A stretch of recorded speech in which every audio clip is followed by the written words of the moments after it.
रब से जब सूरज निकले सिंदूरी घन छाए, पवन के पग में नूपुर बाजे मयूर मन मेरा गाए, मन मेरा गाए। ओम नमः शिवाय, ओम नमः शिवाय, ओम नमः शिवाय।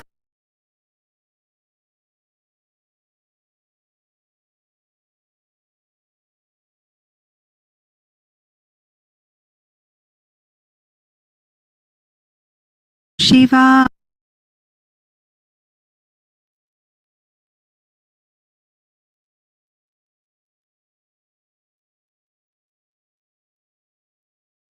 शुक्लांबरधरं विष्णु शशिवर्णं चतुर्भुजं प्रसन्नवदनं ध्यायेत् सर्वविघ्नोपशान्तये। सरस्वती नमस्तुभ्यं वरदे कामरूपिणि। विद्यारंभं करिष्यामि सिद्धिर्भवतु मे सदा। गुरुर्ब्रह्मा गुरुर्विष्णु गुरुर्देवो महेश्वरा, गुरुर्साक्षात् परब्रह्म तस्मै श्री गुरवे नमः। ईश्वरो गुरुरात्मेति मूर्तिभेदविभागिने व्योमवद्व्याप्तदेहाय दक्षिणामूर्तये नमः। माँ को आह्वान करते हैं। अति मधुर चापहस्ताम अपरिमिताम मोद बाण सौभाग्याम अरुणाम अतिशय करुणाम अभिनव कुल सुंदरीम वंदे। तदीय पाद पंकजम नमामि देवी नर्मदे। माँ नर्मदा की संपूर्ण नर्मदा में परिक्रमा में हमारे साथ जुड़े सभी नर्मदा प्रेमी साधकों के हृदय में बसे विराजित माँ मैया को कोटि कोटि प्रणाम, बड़ों को वंदन और सभी को जय श्री कृष्ण। नर्मदे हर। अभी देखो नर्मदा की परिक्रमा मैंने तो थोड़ी पहले 400 किलोमीटर की तो पैदल की, उसके बाद में वाहन से की। लेकिन हमको वो फील आना चाहिए ना कि हम धीरे धीरे कर रहे हैं, परिक्रमा पैदल चल के कर रहे हैं। तो इसलिए बीच बीच में गैप आता जाता था। अभी बीच में उत्तर वाहिनी की बात हो गई, चैत्र महीना चल रहा था तो हम धीरे धीरे अब आगे बढ़ रहे हैं। तो पिछली बार हम भंडारेश्वर के मंदिर में रुके थे और वहां से हम बड़ी सुबह उससे आगे अब पहुंचे हैं कंजेठा गांव में। तो अब ये कंजेठा गांव जो है, यहाँ पे त्रिवेणी संगम है, तीर्थों का। नदी का होता है ऐसे, यहाँ तीर्थों का त्रिवेणी संगम है। तो पहला तीर्थ जो है वो सौभाग्य सुंदरी माँ का वहां पे स्थान है, मैया का स्थान है, तो सौभाग्य सुंदरी तीर्थ है। दूसरा है करंजेश्वर महादेव तीर्थ। तो ये करंज ऋषि ने वहां पे तपस्या की थी, उन्हीं के नाम से इस गांव का नाम कंजेठा है। तो वो एक तीर्थ है। और उसी मंदिर में एक तो करंजेश्वर महादेव है और साथ में दूसरा है नागेश्वर महादेव। तो वहां पे पुरंदर नाम के नाग को इंद्र का श्राप मिला हुआ था। तो उसको ये श्राप से मुक्त होने के लिए उसने नर्मदा तट पर आकर यहाँ पे कंडेठा गांव में आकर के महादेव की प्रार्थना करी, तपस्या करी।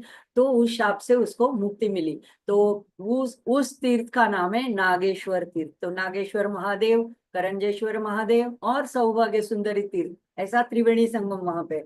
अब ये सौभाग्य सुंदरी रेवाखंड में स्कंद पुराण में उनका पूरा एक महात्म्य का अध्याय आता है, उसमें पूरा उसका वर्णन आता है। तो यहाँ पे इस स्थान में उन्होंने महादेव की तपस्या की थी। अब क्यों करी थी महादेव की तपस्या? तो ये जो है सौभाग्य सुंदरी, ये है, इनका असली नाम था ख्याति।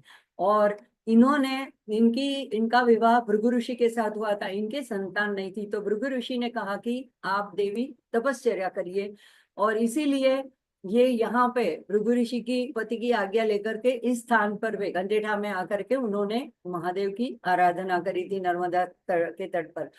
तो ब्रह्मा जी की पहले आराधना की, क्योंकि विधाता तो वही है, सबको रचने वाला, सबका भाग्य विधाता। तो उन्होंने ब्रह्मा जी प्रसन्न हुए और उनको वरदान दिए।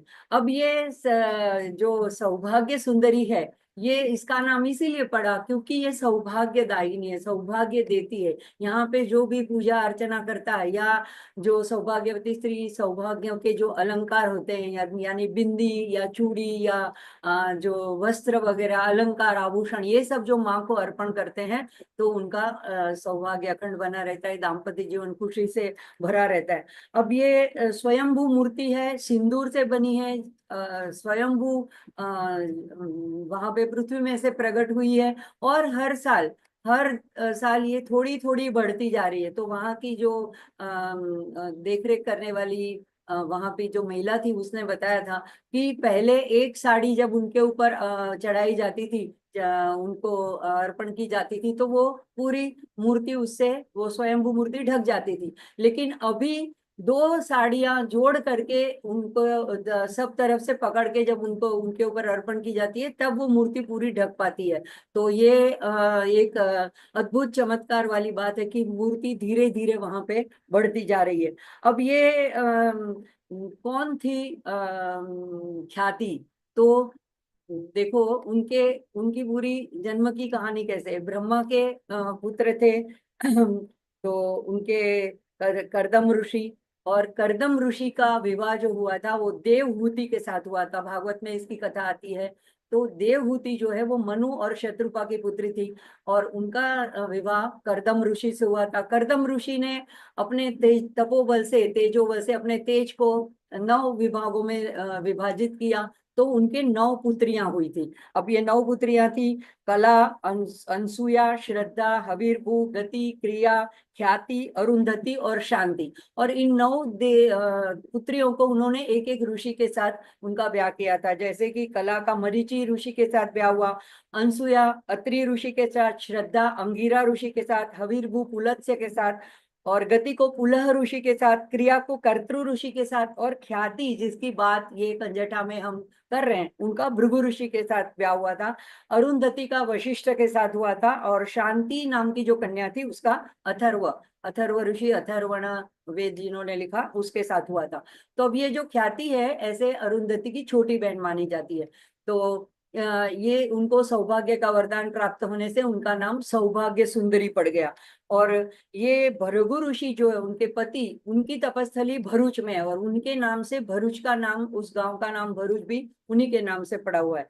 तो अब ये इसकी और भी कैसे ये ख्याति या सौभाग्य सुंदरी माता है, ये नर्मदा से या नर्मदा परिक्रमा से कैसे जुड़ी हुई है, इसके बारे में भी ऐसी बात है कि उन्होंने ब्रह्मा जी से वरदान मांगा। अभी पुत्र की प्राप्ति के लिए, संतति के लिए तो वो वहां पे तप कर रही थी, तो उन्होंने वरदान अपने पुत्र होने का वरदान मांगा। तो ब्रह्मा जी ने 2 वरदान दिए।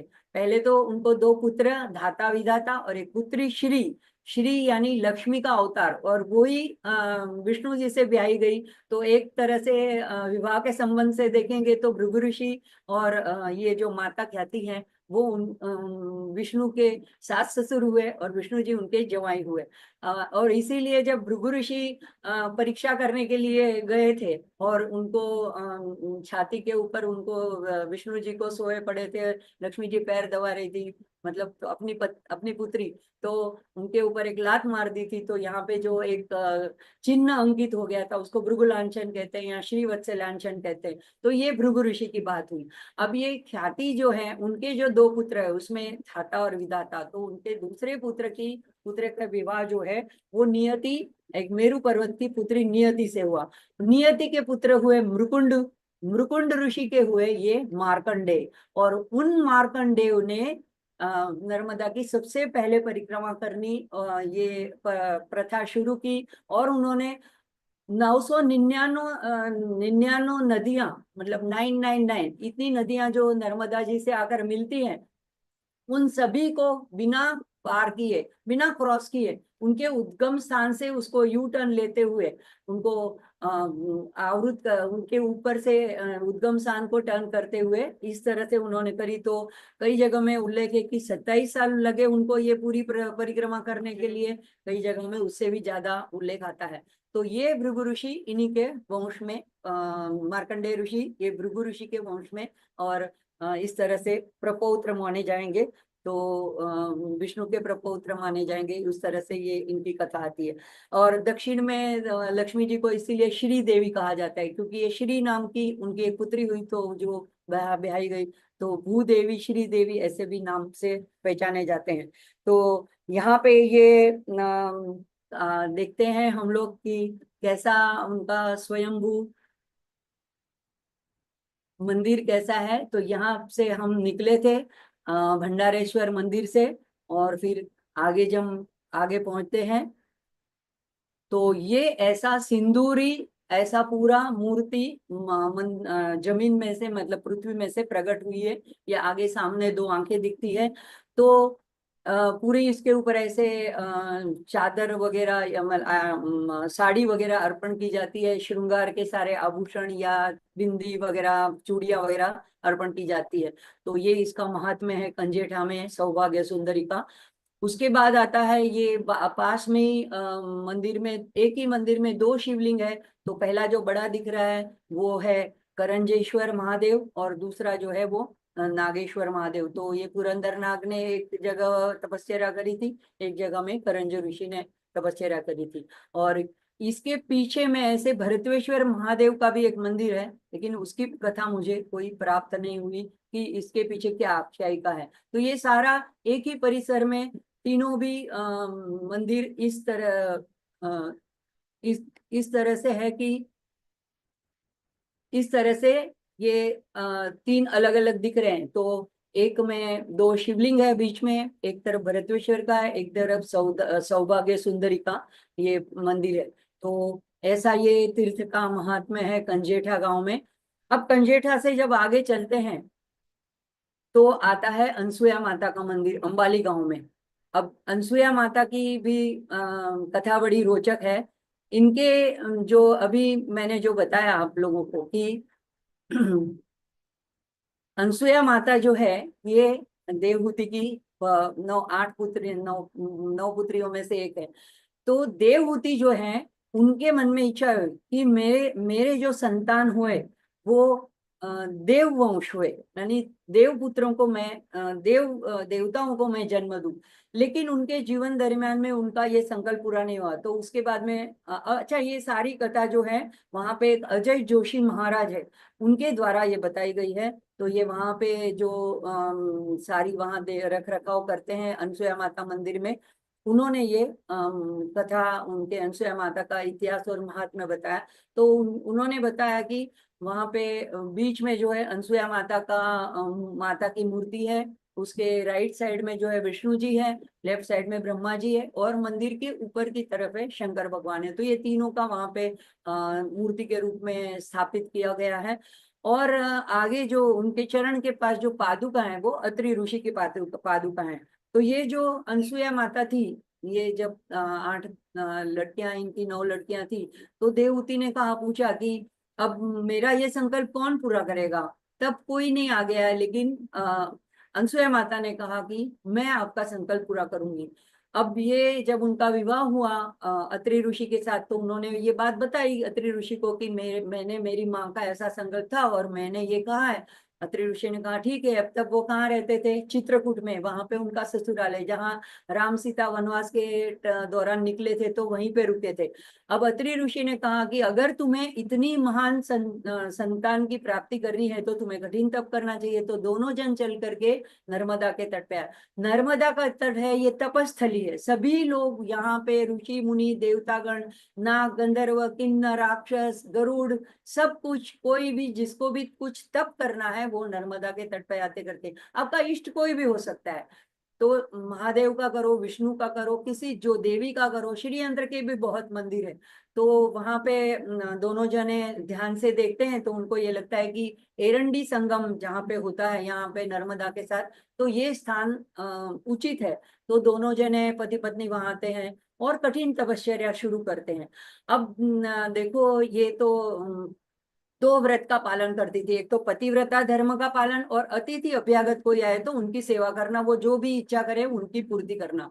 अब ये बात जो है नारद जी की, तो बात ही ऐसी होती है कि कोई ना कोई लीला करते रहते हैं। तो उन्होंने जाकर के स्वर्ग में देवियों को बताया, तीनों को, सरस्वती को और पार्वती माँ को और लक्ष्मी जी को, कि पृथ्वी पर ये तो बहुत बड़ी महान ऐसी तपस्विनी सती है, तो इन लोगों को थोड़ा, ये लीला की बात है, कोई देवियों को द्वेष नहीं होता, लीला की बात है, अपने भक्तों का महात्म्य बढ़ाने के लिए इस तरह की लीला करते हैं। तो उन्होंने कहा कि हम जरूर उनकी परीक्षा करना चाहेंगे। उन्होंने त्रिदेव को साधा और कहा कि आप लोग जाके परीक्षा करिए। कथा बहुत प्रचलित है।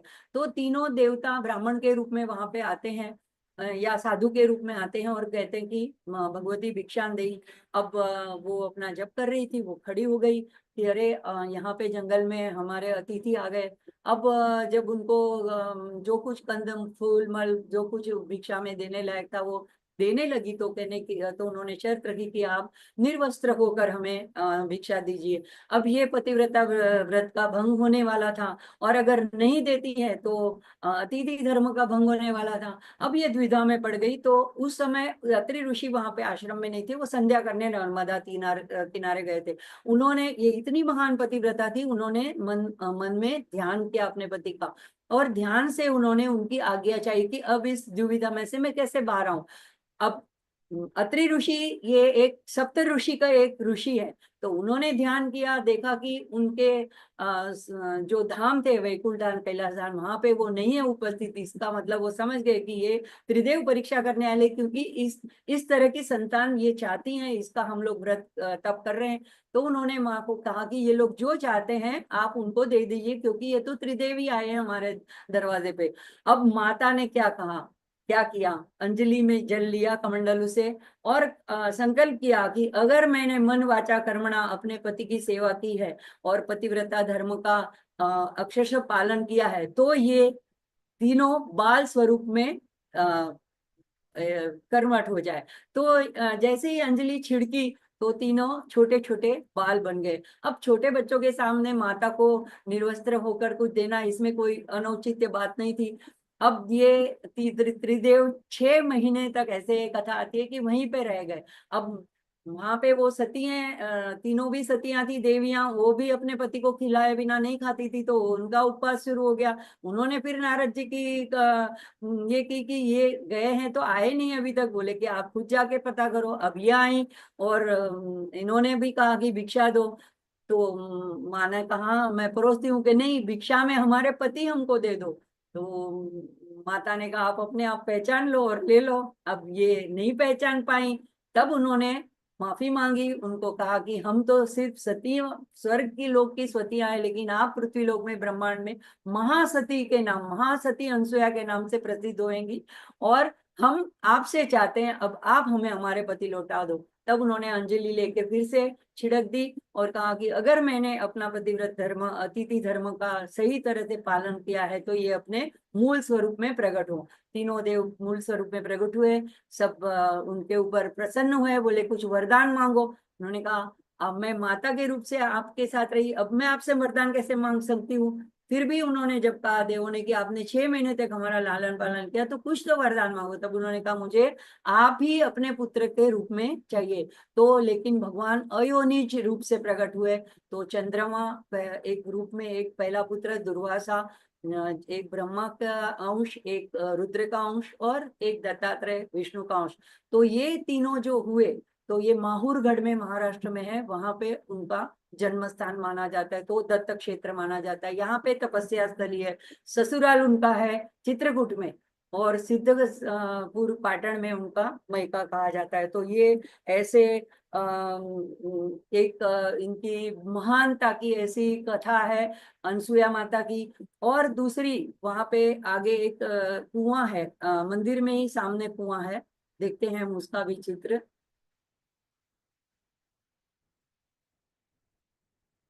इस उस कुएं को यहाँ पे ये साथ में दत्त मंदिर, तो ये दत्त का यहाँ पे वरदान मिला था, तो ये दत्त क्षेत्र माना जाता है। यहाँ पे दत्त का भी मंदिर है, अंदर और देवी देवताओं के भी मूर्तियां रखी है। नर्मदेश्वर भी है, अत्रीश्वर महादेव का भी मंदिर है वहां पे।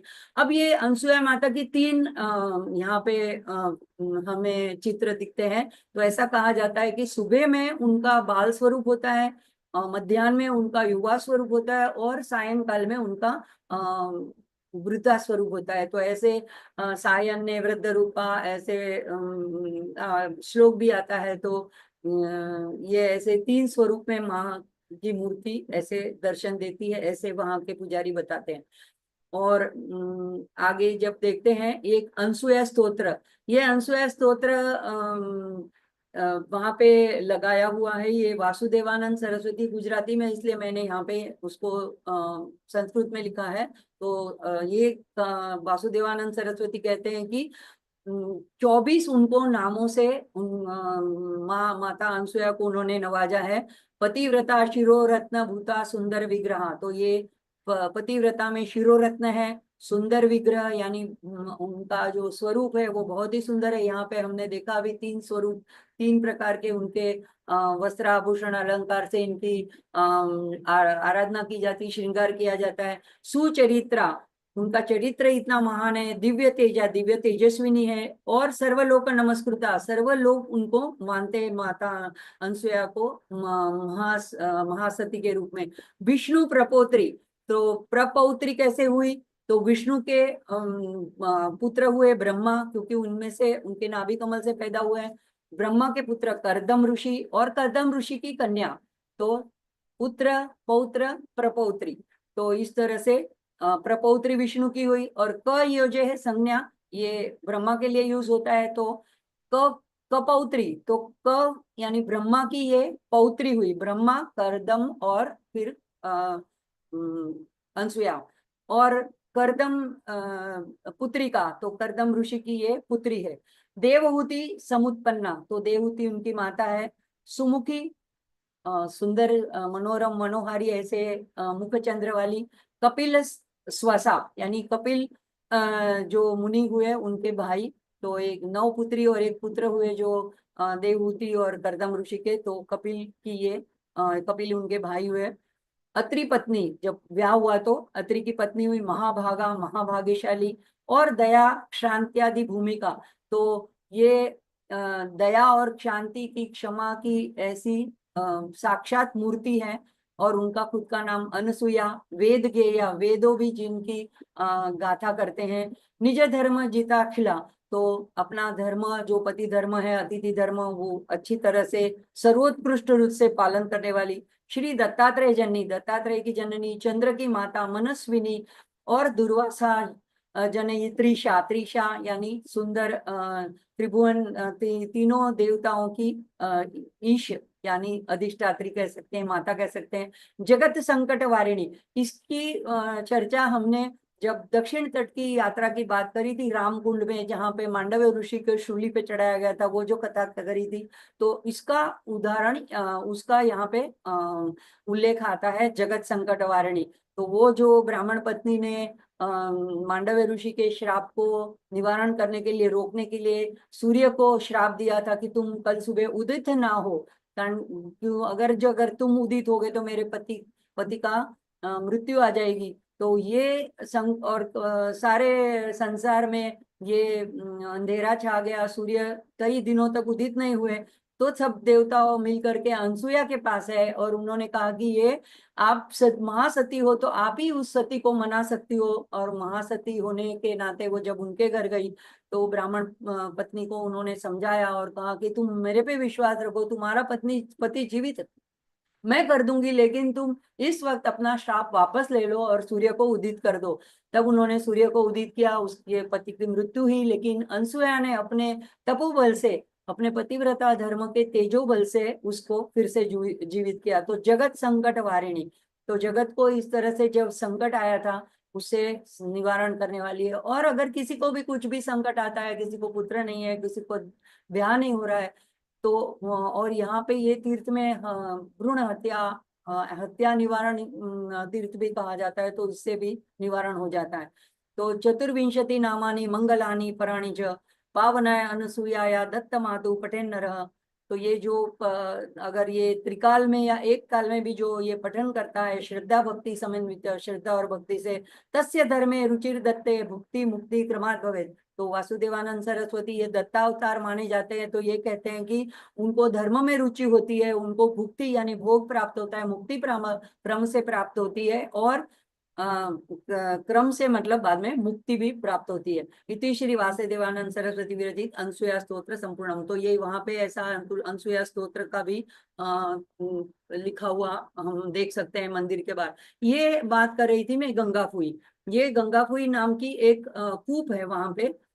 तो इस कूप की भी ऐसी कथा है कि जब दोनों जने वहां पे महान तप कर रहे थे, तो कैसा महान तप कि हेमंत ऋतु में, मतलब ठंडी के दिनों में नदी के जल में, नर्मदा के जल में खड़े रह के तप करना, गर्मी के दिनों में चैत्र के महीने में चारों तरफ अग्नि करके धूप के नीचे खड़े रह के तप करना, और वर्षा में भीगे कपड़ों से वर्षा में खुले मैदान में तप करना। इस तरह से जब कठिन तप कर रहे थे, तब एक बार ऐसा हुआ कि कई सालों तक दुष्काल हुआ और वर्षा नहीं हुई। तो एक बार जब अत्रि ऋषि अपने ध्यान से जागृत हुए, उन्हें प्यास लगी, तो उन्होंने माता से पानी मांगा। वहां पे जल थी नहीं, नर्मदा एक धागे की जैसे पतली धारा में बह रही थी। क्योंकि वो तो अमर है, लुप्त नहीं होती है, लेकिन उस वक्त दुष्काल था, तो उनमें आके और नदियां मिलती है, तो पतली धारा के रूप में बह रही थी, तो पानी कहीं से नहीं प्राप्त हो रहा था। तब उन्होंने गंगा जी को आह्वान किया कि आप यहाँ पे प्रकट हो। गंगा जी ने कहा, तुम अपने तप का 1 वर्ष का फल मुझे दे दो, तभी मैं प्रकट होंगी। माँ ने ये प्रदान किया, तब गंगा वहां प्रकट हुई। और आज भी उस गंगा कुई में गंगा की उत्पत्ति प्रागट्य माना जाता है, और वहीं से उसका तीर्थ जल दिया जाता है, और वहीं से उसकी पूजा अर्चना की जाती है। तो ये वहां पे ये तीर्थ का ऐसा महात्म्य है। और दत्त का स्थान है, तो दत्त के लोग भी वहां पे जाते हैं, और वहां पे एरंडी में भी संगम में स्नान करते हैं। यहाँ की मिट्टी का भी बड़ा प्रभाव है, कहते हैं कि ये मिट्टी से चर्म रोग ठीक हो जाते हैं। दूसरा ये है कि यहाँ पे ये जो पूरा मंदिर, पहले तो ये ऐसे बाहर से दत्त मंदिर दिखता है, ऐसे अंदर दिखता है दत्तम प्रभु की ये जो मूर्ति है, बीच में शिवलिंग भी है सामने। और ये है अत्रेश्वर महादेव, जो अत्रि मुनि ने जिसकी आराधना की थी, वो अत्रेश्वर महादेव है। अब ये इसका एक और पुजारी ने बताया कि गायकवाड़ का राज्य था बड़ौदा में, तो जब वहां के जो राजा को ऐसे भाल के ऊपर ऐसे दाग आ गए थे काले काले, जो किसी तरह से जा नहीं रहे थे, तो उन्होंने यहाँ आके ये महात्म्य सुना, और ये मिट्टी का उन्होंने जिस तरह से उन्होंने बताया उस तरह से उनका लेप किया, तो उनके वो दाग ठीक हो गए। तो उस जमाने में पुजारी जी अजय जोशी बताते हैं कि 9 रुपए तोला सोना था। अब तो पता नहीं, मैं तो खरीदती नहीं तो मुझे नहीं पता, लेकिन बहुत भाव बढ़ गए ऐसे बोल रहे हैं। तो 9 रुपए तोला था उस समय में। राजा ने, गायकवाड़ सरकार ने 1.25 लाख रुपए का सोने के आभूषण माँ के मंदिर को प्रदान किए हैं। वो आज भी चैत्र की पूर्णिमा को एक दिन वर्ष में वो पहनाए जाते हैं। वो मेला लगता है उस दिन वहां पे, और वो पुलिस कस्टडी के साथ वो तिजोरी से निकाले जाते हैं, बैंक से जहाँ पे रखे जाते होंगे, और ट्रस्ट वापस जाके फिर रख देते हैं। तो कहते हैं कि ऐसा उसका महात्म्य है। अब वहां से जब आगे चलते हैं, तो बरकाल नाम का गांव आता है, और वहां पे प्रभासेश्वर महादेव, तो वहां पे अब चलते हैं। प्रभासेश्वर, यहाँ पे प्रभा देवी ने पूजा अर्चना की थी। ये भी तपस्थली, जो भी तीर्थ माने जाते हैं, और जहाँ पे वाहन जाने की सुविधा थी, वो सारे तीर्थ जहाँ तक हो सके वहां तक जाने की हमने कोशिश की थी। तो अंदर से ये ऐसे शिवलिंग है, यहाँ पे भी हमने पूजन किया था। नर्मदा का जल तो हमेशा कमंडल में रहता था, तो वो अर्पण करके रास्ते में सारे आसपास में भी फूल खिले रहते थे, कनेर के, आक के, धतूरे के।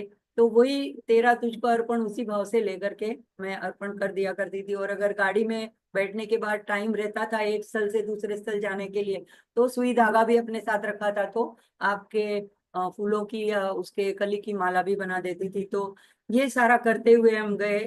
ये सारे फूल हमने रास्ते में से जो तोड़े थे, वही हमने शिव जी को अर्पण कर दिए। और ये प्रभा देवी का बहुत सुंदर प्रतिमा वहां थी। और ये इसके पीछे की तरफ मंदिर एक तरफ है, और उसके साइड से रास्ता जाता है, वहां पे नर्मदा कुटीर, ऐसे रमा रामदास त्यागी संत वहां पे रहते हैं। ये हमको ज्योति बहन, जिन्होंने पिछले सत्र को अटेंड किए, उनको पता है कि भरूच में हमको भरूच से आगे हमको मंगलेश्वर में ज्योति दीदी मिली थी। वो अभी भी है वहां पे, उनकी 7-8 पीढ़ी से वो लोग कर रहे हैं परिक्रमा वासियों की सेवा।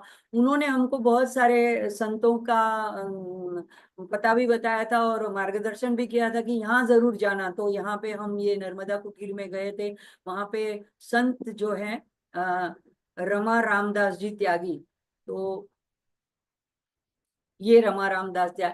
जब मैंने उनसे मतलब प्रार्थना की कि मैं आपका एक चित्र ले लूं, तो बड़े मृदु और नम्र स्वभाव से बड़े संकोच पूर्वक उन्होंने आंखें बंद कर दी। ये बहुत अच्छे संत थे, इनके साथ अच्छा हमारा सत्संग हुआ, उन्होंने हमें चाय पिलाई और इन्होंने हमें नर्मदेश्वर शिवलिंग भी दिए जो उनके पास थे। और खास ज्योति दीदी ने हमसे कहा था कि आप उनसे नर्मदा मैया के चरण पादुका मांग लेना, तो वो भी उन्होंने दी। सिर्फ इसी जगह पे बरकाल में नर्मदा नदी में ऐसे मतलब मिलते हैं, जैसे शिवलिंग जैसे नहीं, चरण के पादुका हो उस तरह से मिलते हैं। तो दो दो की जोड़ी, मतलब एक राइट लेग हो और एक राइट पंजा और एक लेफ्ट पंजा हो, उस तरह से। तो ये उन्होंने धागे से बांध के रखते हैं। अगर पता नहीं है तो हमें नहीं मिल सकता है, ज्योति दीदी ने बताया था तो हमने उनसे मांग लिया था, तो यहाँ पे ये हमको मिला। अब ये गांव में एक जब हम अंदर एंटर हो रहे थे, तब हमने किसी एक व्यक्ति से रास्ता पूछा कि हम ये गांव दिख नहीं रहा था, ये एकदम नर्मदा किनारे, हम तो रोड पे चल रहे थे। अब देखो वहां के लोग कैसे हैं। वो स्कूटर पे कहीं जा रहा था और उसने तुरंत खड़ा किया, बोला मेरे पीछे चलो। अब गांव के छोटे छोटे रास्ते और उसमें छोटी गलियां, उसमें कई लोगों ने अपने स्कूटर पार्क किए। वो हर बार आदमी नीचे उतरता, उस स्कूटर को हटाता और हमारी गाड़ी के लिए जगह बनाता। हमारी गाड़ी थोड़ी बड़ी थी तो इतनी संकरी गलियों से पास नहीं होने वाली। फिर हमने कहा अच्छा ठीक है, अभी हमें पता चल जाएगा। नहीं नहीं, वो बोला मैं आपको वो मंदिर था। अब मंदिर में पूजा करने में भी तो 15-20 मिनट लग जाते हैं। मैंने कहा "अब ठीक है, अभी हम चले जाएंगे"। नहीं बोले, मैं खड़ा रहता हूँ। वो खड़ा रहा, फिर हमको नर्मदा कुटीर में उस संत के आश्रम में लेके गया और उसके बाद में उसने कहा अभी वो उसी रास्ते से वापस जाने की जरूरत नहीं, मैं आपको शॉर्टकट दिखाता हूँ, वहां से आप बस स्टॉप से जय करके मेन रोड पकड़ लेना। तो 1 घंटा उस आदमी ने अपने काम के इसमें से बर्बाद किया हमारे लिए। और ये लोग ऐसे ही समझते हैं कि हम परिक्रमावासी की सेवा करते हैं तो हम नर्मदा मैया की सेवा करते हैं और हम उनका ऋण किसी भी तरह से नहीं चुका सकते। हम सिर्फ हाथ जोड़ सकते हैं, नर्मदे हर बोल सकते हैं। तो ऐसे कई लोग मिलते हैं जो हमारे हृदय को, हमारे भावों को बदल देते हैं, सेवा वृत्ति को, भाव को जगा देते हैं और हमारे हृदय को विशाल कर देते हैं। हम भी कितना, अगर यहाँ बॉम्बे में होते, कोई पूछता है, हमारा अगर टाइम नहीं है तो हम ऐसा थोड़ा रूखा जवाब भी देते हैं, आगे पूछ लो, मुझे पता नहीं, हम नए हैं, या हम जवाब ही नहीं देंगे। ऐसे भी कई बार होता है अगर हम जल्दी में है तो। लेकिन ये लोग अपने समय की परवाह किए बिना हमको उस मुकाम तक पहुंचाते हैं और पूरी कोशिश करते हैं कि हम वापस रास्ते से आगे की तरफ जाएं। और इनमें उनका कोई स्वार्थ नहीं होता है, निस्वार्थ भाव। अगर आपको देखना है और अगर सतयुग देखना है तो नर्मदा किनारे जाना ही पड़ेगा। बाहर भले कलयुग हो, वहां पे सतयुग ही अभी प्रवर्तमान है। तो वहां से फिर आगे हम चले। ये संत के मंदिर में जो है महाकाली का स्थान है, महाकाली का मंदिर है, उन्हीं की वो लोग आराधना करते हैं। बहुत अच्छा बड़ा मंदिर है वहां पे। वहां पे परिक्रमा वासियों की भोजन की, रहने की सब व्यवस्था है। अब आगे हम जाते हैं तो गंगानाथ महादेव तीर्थ है और यहाँ पे ऐसे बाहर से भव्य मंदिर है, अंदर एक महादेव का शिवलिंग है। यहाँ पे भी कोई संत रहते थे, लेकिन अब उस वक्त तो हम हमें नहीं मिल सके। और ये पहाड़ी पे था तो वहां से मैया का दर्शन हो रहा था। हर एक तीर्थ जहाँ पे हम गए तो नर्मदा के किनारे को लग के थे, तो वहीं से हमको मैया का दर्शन हो रहा था। अब यहाँ से जब आगे चलते हैं तो हम आते हैं हम चाणोद और करनाली। चांदोद में भी बहुत सारे शिव मंदिर है, लेकिन हम इन इन सब जगहों में तो हम नहीं जा पाए। लेकिन ये जो है, ये वहाँ का दक्षिण त्रिवेणी माना जाता है, जहाँ पे 3 नदियां, नर्मदा, और संग और गुप्त सरस्वती, इसका संगम होता है। यहाँ पे लोग अपना पितरों का तर्पण वगैरह करने के लिए चांदोद करनाली जाते हैं। तो यहाँ पे भी हमने मैया में स्नान किया, दर्शन किया और पूजन वगैरह किया। तो यहाँ से दोपहर हो गई थी, उसके बाद हम लोग चले गए कुबेर भंडारी। पास में ही मंदिर था। तो ये कुबेरेश्वर महादेव बोलते हैं या कुबेर भंडारी महादेव बोलते हैं। कुबेर जो धन के देवता हैं, रावण के सौतेले भाई ऋषि विश्रवा के पहली पत्नी इलाविडा, इडविला विडा, उसके ये पुत्र कुबेर, जिनको रावण ने लंका से बाहर निकाल दिया, हकाल दिया। और फिर उन्होंने आकर के यहाँ पे नर्मदा तट पे, तो पंच कुबेर बोलते हैं बहुत जगह में उन्होंने, लेकिन ये सबसे बड़ा स्थान है कुबेर भंडारी। और सबकी धन ऐश्वर्य की कामना यहाँ पे पूरी होती है। तो महादेव का मंदिर है, बहुत सुंदर मंदिर है। यहाँ पे अभी उनको मुखौटा पहनाया गया है। तो और यहाँ पे भी परिक्रमा वासियों के लिए भोजन की सुविधा है। हमने भी यहीं के भोजन कक्ष में अपना भोजन पाया दोपहर का, और वहीं से फिर हम आगे बढ़े। अब आते हैं हम लोग गरुड़ेश्वर में। तो गरुड़ेश्वर जो है, इसकी दो तीन तरह की महात्म्य है। एक तो है कि वासुदेवानंद सरस्वती टेम्बे स्वामी जिसको बोलते हैं, वो उनकी ये समाधि स्थान है। यहाँ पे उन्होंने अपना जो आखिरी चातुर्मास था उस वक्त वो यहाँ आए 1914 में, और उन्होंने अपना निर्णय सबको बता दिया था। तो उस वक्त रंग अवधूत महाराज भी थे नारेश्वर में, उनको भी बुला के बता दिया था कि अब मेरा समय हो गया है। तो आषाढ़ महीने में शुक्ल प्रतिपदा के दिन, एकम के दिन उन्होंने अपना ब्रह्मलीन पद्मासन धारण करके अपना देह त्याग कर दिया। उनकी समाधि वहां पे है। उनके जो आखिरी टाइम में जो सेवक था, वो जो बहुत सेवा करता था, उसका नाम का भी उल्लेख नहीं है। तो उसने पूछा महाराज ने, टेम्बे स्वामी ने, कि तुम क्या चाहते हो मेरे से। जैसे सेवक होता है उनकी कुछ निशानी चाहते हैं, तो कहना कि मेरा कमंडलू तुमको दूं या मेरी छाटी यानी जो वस्त्र पहनते वो दूं। तो उसने कहा नहीं, मुझे आपकी पादुका चाहिए। अब ये देना संभव नहीं था क्योंकि टेम्बे स्वामी परिव्राजक थे, तो कभी पादत्राण पहनते ही नहीं थे। तो बोले ये तो असंभव है। नहीं, उन्होंने तो हट रखा कि मुझे तो आपकी चरण पादुका ही चाहिए। तब उन्होंने कहा ठीक है, इसकी इतनी श्रद्धा देख के कहा कि नर्मदा से एक गोटा ले आओ, यानी एक बड़ा पत्थर ले आओ। तो फिर वो पत्थर के ऊपर महाराज 3 प्रहर तक खड़े रहे और जब करते रहे, तो उसके निशान उस पत्थर के ऊपर आ गए। तो वो चरण पादुका निर्गुण पादुका के रूप में उनको दी गई।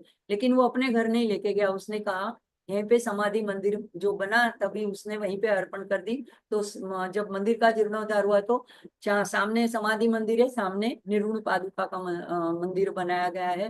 तो ये अब हमको लगे कि वो तो पहनते नहीं थे पैरों में, तो उनकी चरण पादुका कहाँ से। तो चरण पादुका का ये निर्गुण पादुका का ये वहां पे अर्थ है। अब गरुड़ेश्वर में ये गरुड़ की तपस्थली भी बोली जाती है। अब गरुड़ की और एक बार गजासुर की इतनी वहां पे भीषण युद्ध हुआ ऐसे भी बताया जाता है। दो कहानियां हैं। तो गरुड़ की तपस्थली भी है। गरुड़ ने क्यों तप किया शिव जी का कि ये गजासुर मेरे से युद्ध में हार नहीं रहा है, इसकी शक्ति मेरे से बढ़ रही है, तो आप मुझे शक्ति प्रदान करें। अब शक्ति लेकर के उसने गजासुर का संहार कर दिया, उसका उसकी खोपड़ी उड़ा दी। और उसको इतना गुस्सा आया था गरुड़ को कि उसको उसने फेंक दिया वहां से दूर की तरफ। अब वो जाकर के नर्मदा में उसकी खोपड़ी वहां पे गिर गई। तो नर्मदा में जब कोई भी किसकी अस्थि भी विसर्जन करते हैं वो दिव्य धारण करते हैं। और ये पहले भी ये भी वर प्रदान किया हुआ असुर था, तो उसको दिव्य देह बाद में प्राप्त हुआ। और फिर उसने फिर नर्मदा के किनारे पे शिव जी की आराधना तपश्चर्या की, उसको अपने पूर्व जन्म का भी स्मरण था। तो अब उसका स्वभाव नर्मदा के जल में से जल के स्पर्श से चेंज हो गया था। तो शिव जी से उसने वरदान मांगा। शिव जी जब तपस्या से प्रसन्न होकर प्रकट हुए, बोले कि मुझे आप ऐसा वरदान दीजिए कि यहाँ पे जो कोई आपकी आराधना चतुर्दशी अष्टमी के दिन करेंगे उसको बहुत सारे मतलब पुण्य का, पितरों के तर्पण का, ऐसे बहुत सारा वर्णन आता है नर्मदा पुराण में कि वो सारा उन्होंने मांग लिया। साथ में उन्होंने यह कहा, तो फिर शिवजी ने उसको कहा कि अच्छा अब एक तुम काम करो, तुम अपनी 2 शिवलिंग की स्थापना करो। एक तो तुम्हारी खोपड़ी डाल दी थी, तो उसको कहाँ पे क्या कहते हैं, क- कठोरेश्वर, पता नहीं ऐसा कोई एक नाम है, कि ऐसे नाम से आप वहां पे स्थापना करो एक। और एक आप उसने कहा कि गरुड़ ने मेरे पे इतनी कृपा की कि उसने मेरा जो सर था वो नर्मदा के अंदर डाल दिया जल के प्रवाह में, इसी से मेरा हृदय पलटा हुआ और मेरा चित्त शुद्ध हुआ, मैं आपको प्रसन्न कर पाया। तो उसकी याद में मैं गरुड़ के नाम से, ये आप यहाँ पे गरुड़ेश्वर के नाम से यहाँ पे स्थापित हो। तो पहले गरुड़ ने तपस्या की थी, लेकिन ये गजासुर ने उसकी स्थापना की, ऐसी कथा बताते हैं। तो ये तीर्थ की बात है कि वहां पे, ये तीर्थ मैं देख नहीं पाई थी। इस गरुड़ेश्वर से थोड़ा आगे एकदम नदी के किनारे से जाते हुए मिलता है, वहां पे एक नर्मदेश्वर महादेव का, नारदेश्वर महादेव का भी मंदिर है, जिसमें नारद ने हरिहर की पूजा की थी और प्रसन्न किया था भगवान को। तो ये सारे एकदम अति प्राचीन और एकदम नदी के काट से, तीर से जाते हुए मिलते हैं। और हम वाहन से गए थे, तो रोड से ये हमें वहां जाना शक्य नहीं था। लेकिन गरुड़ेश्वर जो नाम है उस स्थान का, वो इस गरुड़ेश्वर महादेव के नाम से है। बाद में वासुदेवानंद सरस्वती ने वहां पे दत्त मूर्ति की स्थापना करी, और उनका वहां पे समाधि स्थल भी है, इसलिए ज्यादा वो फेमस हो गया। लेकिन उनका गरुड़ेश्वर से ऐसे डायरेक्ट कोई वासुदेवानंद जी का उस नाम से संबंध नहीं है। तो यहाँ पे पास में एक जनक माता जी का आश्रम है। अब हम लोग गरुड़ेश्वर में तो नहीं रुके थे, लेकिन दोपहर का टाइम हो रहा था, वहां से तो हम खाना खा के चले थे। अब 3 साढ़े 3 बज रहे थे, तो चाय का भी टाइम हुआ, तो धूप भी थी, तो हमने थोड़ा आश्रम किया। वहां पे एक उषा बहन करके साध्वी जी थी, हमको ज्योति बहन ने कहा था कि उनसे मिलना। हम उनको मिलने के लिए रुके, और फिर उन्होंने हमको चाय पिलाई, नाश्ता भी गांठिया वगैरह का दिया, और साथ में इतना बड़ा पैकेट भर के दे दिया। अच्छा, वहां पे ये कहते हैं, जो अगर कोई कुछ देता है तो हमारे पास अगर थोड़ा नाश्ता था तो भी हमने मना नहीं करना है, तो हमने हाथ जोड़ के वो रख लिया। और वो कहाँ मुझे काम आया कि जहाँ पे हम नर्मदापुरम गए, होशंगाबाद, तो वहां पे हम धर्मशाला में रुके थे, और बाहर सारी होटलें थी, और धर्मशाला में तो कोई खाने की व्यवस्था नहीं थी। तो मेरे साथ के लोगों ने तो बाहर खा लिया, कि मेरा नियम था परिक्रमा में, तो मैं नहीं खा पाई थी कुछ। तो वो जो था, वो मुझे रात्रि के भोजन के जगह में वो गांठिया जो उन्होंने दिए थे इतने प्रेम से, वो मुझे, और मैं पानी पी के सो गई, तो मुझे काम आया था। तो वहां पे मैया छोटी छोटी बातों का ख्याल रखती कि आगे चल के तुम्हें क्या परिस्थिति आने वाली है, अगर तुम्हें कोई कोई भोजन की व्यवस्था नहीं होने वाली, तो उसके पहले ही तुम्हारी ये व्यवस्था करके रख देती, आप बस भरोसा रखो और निकल पड़ो। तो सब कुछ मैया अपने आप कर देती है। तो ऐसे कुबेर भंडारी, जो यक्षों के राजा और धन संपत्ति ऐश्वर्य के राजा, उसका दर्शन करते हुए फिर गरुड़ेश्वर का, अम, वासुदेवानंद सरस्वती स्वामी का दर्शन करते हुए आगे बढ़े। अब यहाँ पे ये समाधि मंदिर है। अब यहाँ पे एक जो है श्लोक भी वहां पे लिखा हुआ था, नमस्ते शारदे देवी सरस्वती मति प्रदे वसत्वम मम जिह्वाग्रे सर्व विद्या प्रदा भव। तो ये कहते हैं कि स्वामी महाराज मंत्र दृष्टा थे, उनको दत्त का भी मंत्र उनको मतलब उन्होंने अपने ध्यान में देखा था, दिगंबरा दिगंबरा श्रीपाद वल्लभ दिगंबरा। तो आज कुल दत्त के अगर आराधना करनी है तो यही एक मंत्र है। तो इसी तरह यहाँ पे ये विद्यार्थी गण के लिए, अगर उनको अपनी सफलता प्राप्त करनी है, प्रगति करनी है, तो ये महाराज ने ये वासुदेवानंद सरस्वती टेम्बे स्वामी ने ये मंत्र दिया था। वो वहां पे विद्यार्थियों को देते थे, और बोलते थे कि 108 बार इसका जोर से बोल के प्रतिदिन ये मंत्र घर में बैठ के करना है। तो इसीलिए अगर वहां पे उन्होंने दिया, तो इसका मतलब नहीं कि तभी दिया है, हम अभी भी इसका उपयोग कर सकते हैं, क्योंकि ये तो शाश्वत होते हैं और वो मंत्र दृष्टा थे। तो अभी भी अगर हमारे बच्चे हैं घर में, और उनको हम ये ज्ञान दे सकते हैं कि ये वो दत्त के अवतार थे, तो अवतारी पुरुष ने दिया हुआ मंत्र है, तो इस मंत्र का जाप करके विद्या में प्रवीण हो सकते हैं। आगे गरुड़ेश्वर से ऐसे बांध बांधा हुआ है, तो मैया का बहुत अच्छा दर्शन होता है, लेकिन वहां पे नीचे उतर के नहाने का अलाउड नहीं है। फिर ये जो निर्गुण पादुका की बात करी, वो ऐसे सामने मंदिर है, और वहां पे पादुका जो पत्थर की बनी हुई पादुका है, उनका निर्गुण पादुका का दर्शन है। ये मंदिर के अंदर उनकी फोटो लगी है, और आगे में ऐसा गरुड़ बना है। इसके आगे हम जब निकल गए वहां से, तो शाम तक हम पहुंचे थे झरिया में। यहाँ पे ये पंचमुखी हनुमान का प्रख्यात मंदिर है। यहाँ पे भी सदाव्रत भी चलता है परिक्रमा वासियों के लिए। पास में ही बड़ा हॉल है, वहां पे वो लोग रुक सकते हैं। उस वक्त संत नहीं थे, कोई कहीं बाहर गए थे, लेकिन हमने सिर्फ मंदिर में हनुमान जी के दर्शन किए। तो पंचमुखी हनुमान का ऐसा बड़ी प्रतिमा थी, उसके दर्शन किए हमने, और वहां से हम आगे चले। वहां से नानी अंबाजी, ये बहुत माँ का प्रसिद्ध ऐसा मंदिर है। अब ये हम नर्मदा से बहुत दूर थे, तो हमको अभी नर्मदा का दर्शन कहीं नहीं हो रहा था। अब जब हम हाफेश्वर पहुंचेंगे तभी हमें नर्मदा का दर्शन होगा। तो आखिर में जब हमने गरुड़ेश्वर से जो नर्मदा मैया का दर्शन छोड़ दिया, मतलब हमसे छूट गई मैया, तो अब हम मैया से बहुत दूर थे, पर्वतमालाओं के बीच में। ये बड़ा रम्य स्थान है नानी अंबाजी, जीवनपुरा गांव है। और इसमें दो माँ के स्वरूप है। एक तो ऊपर है, जैसे ऊपर है ऐसे सिंह वाहनी माता की मूर्ति है, पास में से सीढ़ी है। वहां पे नीचे जाओ तो गर्भगृह जैसा है, गुफा जैसा, मतलब नीचे अंडरग्राउंड। वहां पे ये स्वयंभू ऐसी मूल मूर्ति है, तो ये माता की। तो दोनों जगह पे दर्शन किए। वहां पे पास में भी एक शिवलिंग भी है और गुफा जैसा भी है। वहां पे नेचुरल पानी का स्रोत शिवलिंग के ऊपर सतत बहता रहता है। और अब हम लोग शाम के 6:30 बज रहे थे, तब हम ये बघाच गांव में पहुंच गए। अगर हम इससे भी आगे जाते, हमको ज्योति बहन ने तो कहा था कि आप खाखा पहुंच जाओ, और वहां पे उन्होंने विमला जी का ऐसा नाम भी दिया था हमको कि उनसे मिलना। लेकिन अगर हम वहां जाते तो और देरी हो जाती, और अंधेरा हो जाता। और विमला बेन चौहान, उनको मिलने के लिए कहा था, लेकिन हम वहां तक नहीं पहुंच पाए। हम बगाच गांव में, ये हमको शिनोर में जब हमको मिले थे, जो राकेश भाई, उन्होंने कहा था कि अगर आप वहां तक नहीं पहुंचोगे तो यहाँ पे, ये बगाज में मेरे मित्र है, तो ये उनका नाम था अभेद सिंह चौहान। तो ये राकेश भाई ने हमें उनका नाम दिया था, उनका नंबर भी दिया था।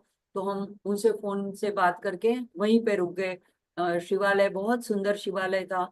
और ये जो आग की माला दिख रही है, ये मैंने अपने हाथों से बना के शिव जी को अर्पण की थी। उस दिन वो मंदिर का स्थापना दिन था, तो वो लोग भी बहुत खुश हो गए कि इतनी अच्छी वहां पे माला और पूजा वगैरह अर्पण की गई। तो वहां पे भी रात्रि का विश्राम किया उन्होंने, अच्छी भोजन प्रसादी वगैरह हमारे लिए।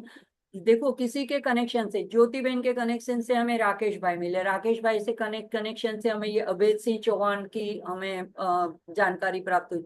तो जिसको भी हम कुछ बोलते थे कि उन्होंने हमें भेजा है, तो इतनी अच्छी हमारी व्यवस्था होती थी। तो एक रीत से कहा जाए कि मैया ही हमारी सब व्यवस्था कर रही थी। तो अलग से एक कमरा हमारे लिए, दोनों के लिए, मैं और मेरी समधन थी, हमारे लिए खोल दिया। और सारे गद्दे वगैरह सब कुछ, मतलब अच्छी तरह से, खाना भी बहुत अच्छा था वहां पे। तो रात्रि विश्राम हमने वहां किया, और बड़ी सुबह उठ करके हम हाफेश्वर के लिए अभी निकल पड़े। हाफेश्वर जो है गुजरात का सबसे आखिरी गांव है। तो ये रास्ते से हम जा रहे थे, तब सूर्योदय हो रहा था। और हाँ, ये ऐसी जगह में, ये जो दूर कार खड़ी है, यहाँ हम पहुंच गए थे। उसके बाद में हम मैया के तट पे जाना, अभी मंदिर का दर्शन नहीं किया था, पहले मैया का पूजन नहीं किया था, तो मैया तट पर हम गए। अब ये जो है, ये मैंने नेट पर से लिया है फोटो। ये पुराना हाफेश्वर मंदिर है, ये ऐसे था गुम्बज वाला। और ये बहुत ही, मतलब महत्वपूर्ण ऐसा, और बहुत ही प्रभावशाली और मुख्य तीर्थ कहा जाए ऐसा ये मंदिर था। तो ये इसके बाद में नेट पर से ही फोटो ली है ये, कि जब नर्मदा जी में ज्यादा पानी बहाव आ जाता था, तो इस तरह से आप देख रहे हो, मंदिर पूरा डूब जाता था पानी के अंदर। ऐसा बार बार होता था। तो फिर बांध की वजह से पानी छोड़ा जाता था, और अगर नदी में पूर भी आते थे नर्मदा में, तो ये, और आसपास में तीनों स्टेट की बाउंड्री लगती है, मध्य प्रदेश, गुजरात और महाराष्ट्र। तो ये सारी पर्वतमालाओं के बीच में है ये। तो इस तरह से मंदिर डूब जाता था अंदर। तो फिर उन्होंने सरकार से रिक्वेस्ट की कि ये पुरातन मंदिर को हम ऐसे अंदर चला जाता है तो इसकी प्राण प्रतिष्ठा और ऊपर की तरफ दूसरा नया मंदिर बना के करें। तो लेकिन ये कुछ ना कुछ काम से कई सालों तक ये प्रोजेक्ट रखड़ता रहा, नए मंदिर का निर्माण होने में ढील होती रही। तब सब लोगों ने मिल करके प्रमुख स्वामी, जो बाप्स के अभी नहीं रहे हैं, 2016 में उनकी भी समाधि हो गई, उनसे विनती की। तो उन्होंने इनिशिएटिव लिया और अपने सेवकों से कह करके नए मंदिर के निर्माण का कार्य करवाया। तो यहाँ पे लिखा है कि अभी 20 साल के बाद में इसमें प्राण प्रतिष्ठा की गई। ये नया हापेश्वर मंदिर बहुत सुंदर है। हालांकि बहुत किलोमीटर अंदर जाना पड़ता है मैया तट के जाने के लिए। कई लोग परिक्रमावासी नहीं भी इतना जाना चाहते तो वो इसको छोड़ के भी चले जाते हैं, आगे से कवाट की तरफ से चले जाते हैं। लेकिन हमारे पास वाहन था तो हम वहां तक चले गए थे। तो बहुत सुंदर मंदिर है ये। और यहाँ पे भी परिक्रमावासियों के भोजन की वगैरह व्यवस्था है। महादेव का मंदिर, यहाँ पे भी हमने पूजन अर्चना की। ये मुखवटा रहता है, जब शाम के टाइम श्रृंगार होता है तो ये मुखवटा शिव जी को पहनाया जाता है। तो यहाँ पे अन्नपूर्णा मातेश्वरी सामने बहुत सुंदर प्रतिमा है। यहाँ पे एक पीपल का पेड़ मंदिर के अंदर ही है, मंदिर के सभा मंडप के अंदर ही है, जिसके अंदर ये प्राचीन शिवलिंग है और उसके ऊपर ऐसे नाग रखा हुआ है। तो इसकी भी पूजा अर्चना होती है। अति प्राचीन शिवलिंग है। और इस तरह से यहाँ पे एक मोहनदास जी का भी प्रतिमा बनाई गई। तो इनका भी बड़ा सहयोग रहा ये मंदिर को बनाने में, इसका नवनिर्माण निर्माण कराने में। और ये प्रमुख स्वामी के बाद जो महंत स्वामी महाराज थे, जिन्होंने अबू धाबी में भी हिंदू मंदिर की प्राण प्रतिष्ठा करी, तो वही महंत स्वामी, वो स्वामी महाराज जो अति नम्र है, उन्होंने यहाँ पे ये हापेश्वर मंदिर की बाद में प्राण प्रतिष्ठा कराई थी। तो इनकी प्रमुख स्वामी की और ये मोहनदास जी महाराज की दोनों की प्रतिमाएं वहां पे। तो ये आप देख रहे हो कि लेफ्ट साइड में जो शिवलिंग है और बाद में वो पीपल का पेड़ है, वहां पे उन्होंने थोड़ा ऐसे कवर करके रखा है। और मंदिर के ये नंदी है, तो हमारी तरफ मंदिर है और सामने की तरफ एक शिव मूर्ति है, बहुत बड़ी विशाल शिव मूर्ति है। तो और बड़ी भव्य है। तो ऐसी बड़ी भव्य शिव मूर्ति है वहां पे, वो भी देखने लायक है। और आसपास के परिसर में 12 ज्योतिर्लिंग है, उनकी भी प्राण प्रतिष्ठा या स्थापना जो कहते हैं वो महान स्वामी के हाथ से हुई थी। तो वो सारों के तो चित्र नहीं लिए है मैंने। तो यहाँ पे अगर जो पुराना हापेश्वर मंदिर कहाँ था, ये अगर हमें देखना हो तो हम अभी परिक्रमा में तो नहीं जा सकते, लेकिन परिक्रमा के बाद अगर हम इस जगह पे जाएं तो हम होड़ी से, नाव से उस जगह जो दूर दिखता है वहां पे लेफ्ट हैंड साइड में, वहां पे हापेश्वर का नया मंदिर है। और यहाँ पे इस जगह पे जो पुराना मंदिर था वो पानी के अंदर डूब में चला गया है। तो नाव वाले को पता होता है तो वो हमको वहां पे से प्रदक्षिणा करवा के वापस लेते हैं। तो आधे घंटे लगभग नाव का सफर रहता है पानी के अंदर, मैया के अंदर जाने। बहुत सुहाना होता है। हालांकि मैं नहीं गई हूँ, ये किसी दूसरे जो गए थे उनके वीडियो थे, वहां से मैंने ये फोटोग्राफ लिए हैं। क्योंकि जब हम पूजा अर्चना करते हैं तो इसमें से बहुत सारे फोटोज ऐसे हैं कि जो मैंने नहीं लिए हैं, क्योंकि मेरा तभी ध्यान नहीं रहता था। हाँ, शिवलिंग के मैं जरूर श्रृंगार करने के बाद या दर्शन करने के बाद लेती थी, इसलिए कि घर पे बता सकूं कि यहाँ पे ये शिवालय है, इसमें ये शिवलिंग है। लेकिन और फोटोग्राफ जो है वो ज्यादातर या तो मैंने नेट से लिए हैं या तो किसी और के वीडियो से। तो मैं उन सबकी भी आभारी हूँ। और ये मेरा हेतु सिर्फ यही है कि लोगों को उस जगह की पूरी जानकारी मिले या आइडिया है। इसके बाद में हम रात दोपहर का टाइम हो गया था जब हम बड़ी सुबेरे वघाज से निकले थे। तो ये खेड़पति हनुमान मंदिर निसरपुर, ये रोड के ऊपर ही है।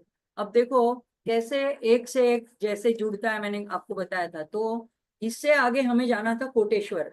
तो हमको ज्योति दीदी ने यह बताया था कि उसके पहले आप दही दही नाम का गांव आएगा, वहां पे अर्जुन सिंह, उनका नंबर भी दिया था, उनसे आप फोन करके पता कर लेना कि कोटेश्वर का मंदिर खुला है या नहीं। खुला का मतलब है कि जब पानी का स्तर बढ़ जाता है तो वहां जाने का रास्ता बंद हो जाता है, तो हम मंदिर तक नहीं पहुंच सकते, वाहन लेके भी नहीं पहुंच सकते हैं। तो अगर पानी उतर जाता है तो हम वहां तक पहुंच सकते हैं। तो उन्होंने कहा कि आप पूछ कर जाना, नहीं तो इतने दूर जाओगे और आप दर्शन नहीं कर पाओगे। इसलिए हमने उस अर्जुन सिंह से फोन से बात करी, तो वो पूछते रहते थे अब कहाँ पहुंचे कहाँ पहुंचे, लेकिन उसने कहा कि मैं तो गांव में नहीं हूँ, मैं बाहर हूँ। तो मैं हमने कहा, कहते हैं कि आप लोग कितने मूर्ति हो, तो वहां पे मूर्ति कहते हैं मतलब कितने लोग हो, तो मैं आपके भोजन की व्यवस्था करवा दूं। मैंने कहा नहीं, हमें भोजन नहीं चाहिए, हम सिर्फ पूछने के लिए आपसे फोन किया। तो उन्होंने फिर भी कहा कि आप निसरपुर में, ये रास्ते के ऊपर हनुमान मंदिर आएगा, वहां के लोगों को मैं जानता हूँ, मैं फोन कर दूंगा, आप वहां रुकना, आपकी भोजन की व्यवस्था वहां हो जाएगी। तो उन्होंने हमारे जाने से पहले फोन कर दिया था वहां, और परिक्रमावासी भी रुके थे, लेकिन ये पर्सनलाइज हो गया कि इन्होंने फोन कर दिया, तो इन्होंने इतने अच्छी तरह से हमें वहां पे भोजन प्रसादी करवाई। और उस गांव में ऐसा था कि गांव में अगर किसी की भी शादी हो, कुछ भी घर में कोई अच्छा प्रसंग हो, और सबको अगर भोजन के लिए निमंत्रण किया गया हो, तो वो लोग पहले वो खाने के थाल जो है वो यहाँ पे हनुमान मंदिर में लाते थे, और परिक्रमा वासियों को पहले देते थे, और उसके बाद उनकी जो बाराती वगैरह है उनको देते थे। तो ये देखो, इस तरह से पूरा भोजन परिक्रमा में, जैसे हम लोग शादी में पाते हैं, ऐसे रबड़ी और ये मिर्ची वड़ा, ये सारा मैंने जो लिखा है, बर्फी, फिर सब्जी पूरी कचौरी दाल राइस पापड़, सारा और सारा सात्विक भोजन। तो इतना आग्रह करके और इतना सोने की व्यवस्था वगैरह करके कि दोपहर में एक थोड़ा आधा घंटा 1 घंटा आराम कर लो, उसके बाद चले जाना आगे कोटेश्वर के लिए। तो ये सारा जो है देखते हैं, तो इतना अद्भुत होता है नर्मदा परिक्रमा में कि हमारी कल्पना से बाहर होता है। अब हमने नहीं सोचा था कि हम दोपहर, अच्छा मेरे साथ वाले लोग भी मुझे पूछते थे अब हम कहाँ रुकेंगे, ड्राइवर भी पूछता था अब हम कहाँ रुकेंगे। मैंने कहा मैया जहाँ कहेंगी तहाँ रुकेंगे, मैया जो खिलाएगी वो खाएंगे। तो उनको ये अजीब लगता था कि ये ऐसे क्या जवाब दे देती है, लेकिन सच में मैया ही करती थी। और इस नर्मदा खंड में मैया का ही राज चलता है, और वो जहां हमको चाहती है वहीं रुका देती है, जो खिलाना होता है वो खिला देती है, सारी व्यवस्था वही करती है। तो ये एक अपने श्रद्धा रखनी है और पूरा विश्वास रखना है कि ये हमारी माँ है, हमको भूखा नहीं रखेगी। तो इस तरह से मुझे लगता है आज की नर्मदा की यात्रा हम इसी पॉइंट पे हम रुक जाएंगे। फिर अगले सत्र में आगे बढ़ेंगे, कोटेश्वर महादेव का दर्शन करेंगे। तो यहाँ पे सत्र को विराम देती हूँ। आप सब सुनने के लिए मेरे साथ हाजिर रहते हो, तो आप सबकी भी आभारी हूँ। मिहिर भाई जो मौका देते हैं उनकी आभारी हूँ, और जागृति दीदी जो लास्ट मोमेंट भी, मैं जितने चेंजेस कहूँ उतने, ये फोटोग्राफ्स बनाने में, उसको ऐड करने में, उसमें स्तोत्र लिखने में, सब में अपने बिजी शेड्यूल के बावजूद मेरी पूरी तरह से मदद करती है। तो जागृति बहन की भी मैं बहुत आभारी हूँ। और ये नर्मदा मैया की तो हुई हूँ। ओम पूर्णमद पूर्णमिदं पूर्णात् पूर्णमुदच्यते पूर्णस्य पूर्णमादाय पूर्णमेवावशिष्यते। ओम सहना भवतु सहनौ भुनक्तु सह वीर्यं करवावहै तेजस्विनावधीतमस्तु मा विद्विषावहै। ओम शांति शांति शांति। हरि ओम श्री गुरुभ्यो नमः। हरि ओम। बहुत बहुत धन्यवाद। आज हम सभी ने नर्मदा परिक्रमा, जो मुख्य परिक्रमा है, उसका हम सभी ने चेतना बहन के यह अनुभवों का हम सभी ने श्रवण किया है माँ नर्मदा की कृपा से। आइए आज के सत्र को हम विराम की ओर ले जाए, और अगले सप्ताह में भी हम निरंतर यह तो नर्मदा परिक्रमा की यात्रा है, घर बैठ करके इतने सारे तीर्थों के डिटेल में वर्णन के साथ हमें श्रवण करने का माँ भगवती पुनः अवसर प्रदान करे, यही हम प्रार्थना करते हैं। आइए आज के सत्र को विराम की ओर ले जाए, सभी साथ मिलकर के भगवान महादेव का जय घोष करें। नर्मदा मैया का भी करें पहले। नर्मदे हर, नर्मदे नर्मदे हर, हरे हर नर्मदे नर्मदे हरे नमः पार्वती पार्वती पते। हर हर महादेव नर्मदे हर हर हर नर्मदे। मैं भी जाके आई नर्मदा परिक्रमा में। सरस सरस, बहुत अच्छा।